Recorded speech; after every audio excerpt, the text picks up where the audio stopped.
Hai guys, so hari ni kita orang naik kereta bonda. Kereta bonda. Merah-merah. Hai.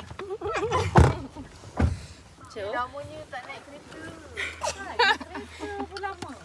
Aduh. Biasa naik bas je. Kesian. Badan macam sakit. Jati ni dah tak pergi surau. Naik kereta bonda pergi surau. Bonda dia pura-pura je tu. Ya, dia pura-pura. Kau tengok kalau dia pura-pura kau pergi tahu-tahu. Asal. Bonda.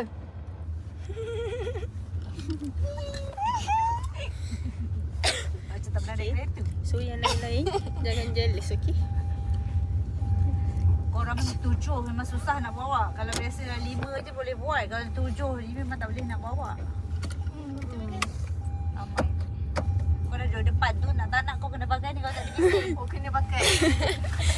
Lama sangat Maira tak nak naik kereta tu.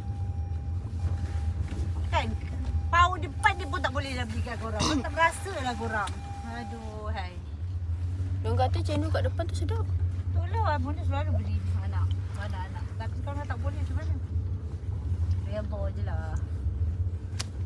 Tunggu je dah sampai Kita boleh. kena jalan dengan home room sama-sama kita keluar.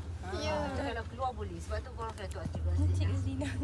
Dia tak nampak. Hujung tak buat sakit. Kau tahu cikgu Zina memang jeling ada. Pergi CSR.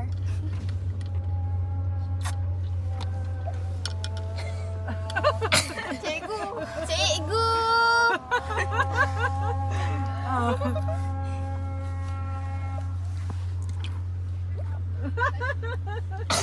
Bye. Ha, apa lagi info? Cikgu jom lah jalan. Jom lah gabung dengan Galana. Korang tak nak je